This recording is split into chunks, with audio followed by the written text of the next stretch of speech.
So let's just go back to that breaking news we brought to you a few minutes ago, that the political leader of Hamas, Ismail Haniya, we're getting reports, has been killed in Iran. That's according to statements from Hamas and Iran's Revolutionary Guard. Iran state TV is also reporting he's been assassinated in Tehran. So let me repeat that, because this is a big story. The political leader of Hamas, Ismail Haniya, has been killed in Iran. That's according to statements from both Hamas and Iran's Revolutionary Guard. Iran state TV is also reporting that he has been assassinated in the Iranian capital.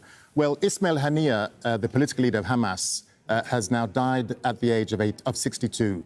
Jalid Aga takes a look back at Haniya's life and the events which shaped him into one of the most prominent Palestinian political figures. This is what happened to the Al-Shati refugee camp in northern Gaza during Israel's war in 2023. It's where Ismail Haniya was born. He was the son of Palestinian parents who were forcibly displaced from their home in what is now Ashkelon after the State of Israel was created in 1948. Haniya experienced firsthand the challenges faced by millions of Palestinians in their search for statehood. But his future and influence would turn out to be different than most. Americans take responsibility for giving unlimited cover to this enemy to commit to these massacres, war crimes, and genocide. In 1987, Haniya graduated from the Islamic University of Gaza. The same year, a Palestinian mass uprising began against Israel's occupation, also known as the First Intifada. In its efforts to liberate Palestine, the group Hamas was founded, and among its younger members, Ismail Haniya. His journey would soon become linked to the rise of the Palestinian group. Israel imprisoned Haniya several times for taking part in protests against the occupation. After serving his longest 3-year sentence, he was deported to southern Lebanon, along with hundreds of Hamas members. Haniya returned to Gaza in 1993 after the signing of the Oslo Accords and became a close confidant of Sheikh Ahmed Yassin, the founder of Hamas. Together, they survived an Israeli assassination attempt, though Yassin was killed months later. His rise to prominence came in 2006, when Hamas participated in the Palestinian legislative elections. The group won a parliamentary majority, making Haniya Prime Minister of the Palestinian Authority. But his appointment angered the international community, who halted aid to the PA, placing the governing body under severe financial strain. Hamas is classified by many Western nations as a terrorist organization. Months of conflict between factions led to President Mahmoud Abbas dismissing Haniya and dissolving his government. This would result in an independent Hamas-led government in the Gaza Strip, headed by Haniya. This seizure should not break our will and should not turn this conflict into an internal Palestinian conflict, and that conflict should be against the parties that impose the siege against the Palestinian people. In 2019, having voluntarily stepped down, Haniya left Gaza and began living abroad, for which he faced substantial scrutiny. Haniya faced criticism for his absence from the Strip during Israel's war on Gaza in 2023. He led Hamas's diplomacy from a number of locations as civilians were massacred in the Strip.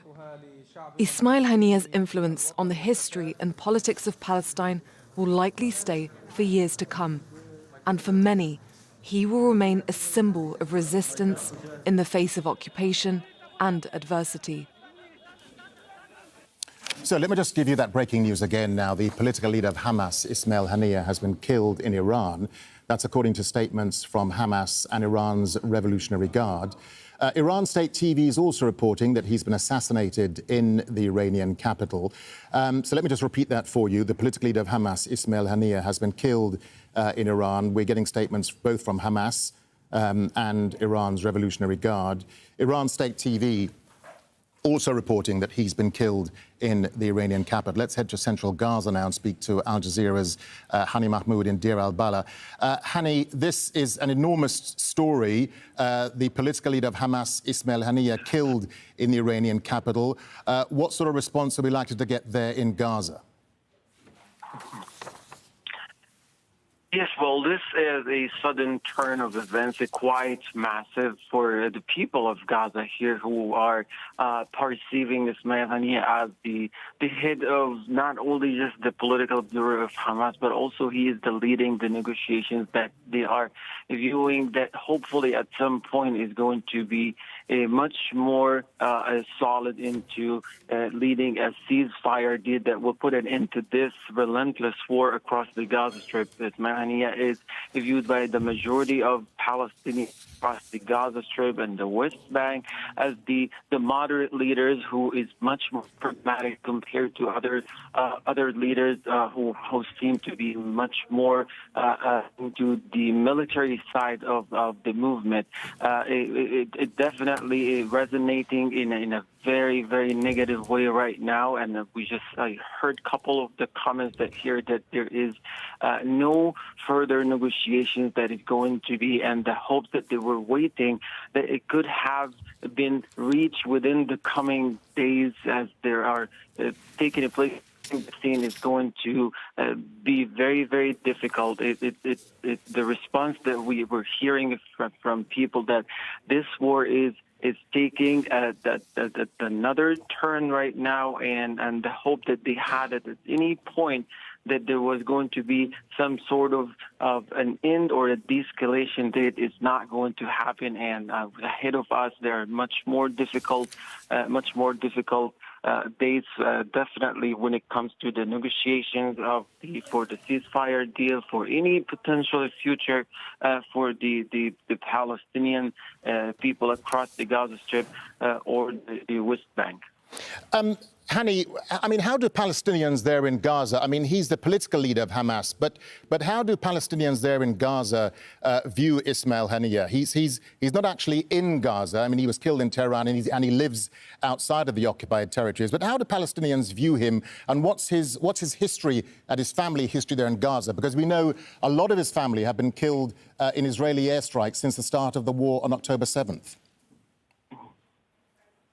Well, Haniya, not only he is representing a political side of the Palestinian people here, he is not only at the top of the pyramid of the Hamas movement, but also as a popular figure here. He is coming from a refugee camp. He grew up with the vast majority of people who are in fact the descendant, the children of the refugee families who were displaced from the Palestinian territories in 1948. He lived much through the suffering and the terrible living conditions of Palestinians as before the Israeli military withdrew from Gaza, lived through the first Intifada, the second one, been in prison with many people. He's very popular even with those who are rival with Hamas, including Fatah and the PA, but he's still viewed as the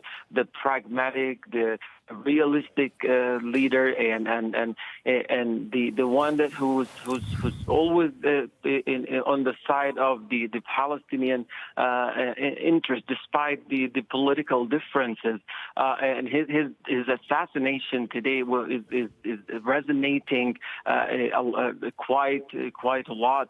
And it's not leading into anything positive right now, particularly at this difficult times. For the past 9 months, almost 10 months right now, this genocidal war has taken place. It killed many of his family members, including his own children and his grandchildren, and more recently his sister. Many of the people here predicted that the Israeli military would at some point get to Ismail Haniya and assassinate him, but not in that fast pace. Nobody imagined that it would be actually happening within this short span of time. And what does this then mean, Hani, for any hopes for the nearly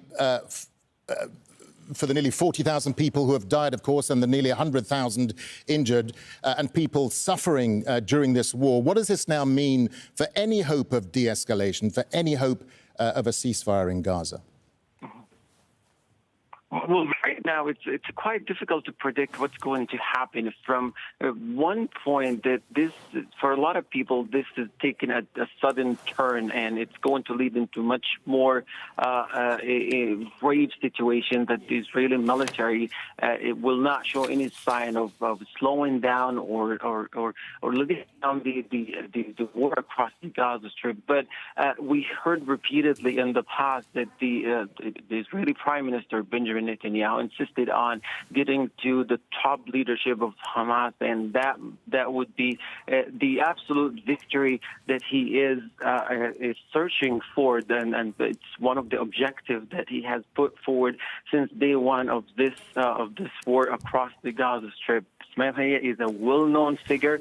He is very well-known among Israelis themselves, and for a lot of people right now, it seems to be like this figure who's been eliminated is also, his name is resonating widely in Israel, and that might put more pressure on the Prime Minister Benjamin Netanyahu by building more public pressure that the objective of the war has been achieved, and here is the top leadership of Hamas has been eliminated, and we might be on our way for a ceasefire deal. But that is still unclear. But based on what we heard from the past, well, if the Israeli military is able to get to a prominent figure, and we know the Israeli Prime Minister insisted on getting to Yahya Sinwar, for example, who is representing the leadership in the Gaza Strip, and that was going to be one of the ways to put an end to this war. But right now, getting to the top leadership seems to be much more big and massive news for not only for the Palestinians but also for the Israeli public opinion. All right, Hani Mahmoud there in Gaza. Hani, thank you for that. Let's bring in